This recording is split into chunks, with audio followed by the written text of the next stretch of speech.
Israa'elii fi Ameerikaan injifatamaniin dhuma irrattis ifatti harka kennataniiru.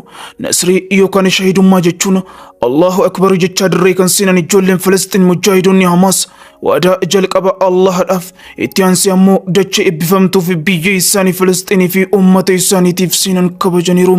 Ameerikaa biyyoonni dhihaa hedduun meeshaalee waraanaa gurguddoo fi ammayyaa ta'an hidhatanii Ziyoonistii waliin erga Gazaatti duulanii Hamaasiin cabsanii milkaa'uu caalaa humni isaanii isaan cabee salphina mudataniin xumura irrattis Israa'el gootummaa ijoollee Filistiin mujaahidota Hamaasiif harka kennachuuf dirqamteetti.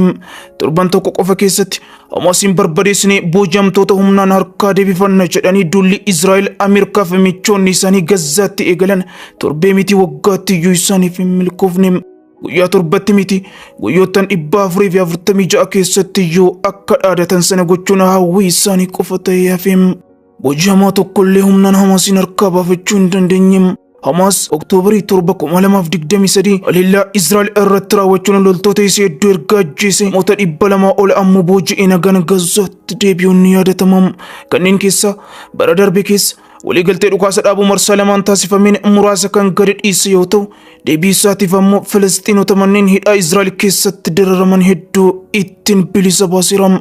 Israa'el erga kaayyoon isii torban tokko keessatti miti waggaa tokko ol keessatti iyyuu milkaa'uu fi didee fi waadaa seente raawwachuu akka hin dandeenye dadhabina isii addunyaatti mul'istee booda dabalataan ammoo humnaan dadhabdeettaa waliigaltee barbaachisaa mara Hamaasii waliin raawwadhuuti maatii keenya booji'aman nuuf deebisi jechuun erga dhiibbaan maatii booji'amtoota mootummaa Israa'el Benjaamin Netanyahuudhaan hoogganamu irratti hammaate booda waa'ee moriitti figde.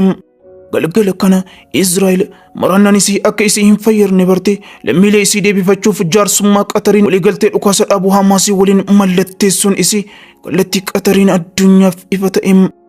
Qabxiileen waliigaltee dhukaasa dhaabuu mallattaa'e kana waraanni Israa'el Gazaa irraa gara duubaatti deebi'am. Israa'el lammiilee Filisxiin hiite 2,000 ta'an kan hiikte yoo ta'u, isaan keessaa 250 kanneen murtiin hidhaa umurii guutuu itti murtaa'es ta'am. Hamaas booji'amtoota Israa'el 33 ni gadhiisa. Israa'el namoonni Gazaa keessatti miidhaman yaala fayyaa argachuuf sochii isaan taasisan itti gufuu hin taatu. Waliigalteen dhukaasa dhaabuu kun gaafa guyyaa 7 ga'u Israa'el Masrii waliin ulaa yookaan karaa qaxxaamuraa rafaa ni banti. Humnoonni Israa'el dangaa irraa buufata garaa garaa irra jiran guutummaan guututti bakka isaanii gadi dhiisanii ba'u.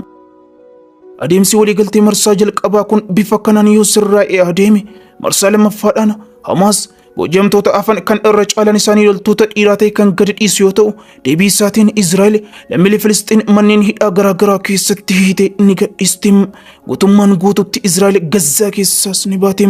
Akka wixinee kanaatti haalli marsaa lammaffaan bifa kanaan yoo raawwate marsaa sadaffaan karoora deebisanii ijaaruu waggaa 3 hanga 5 turu to'annoo idil addunyaa jalatti Gazaatti ni gaggeeffama. Reeffi booji'amtoota hafan dabarfamee kan waliif kennamus ta'am.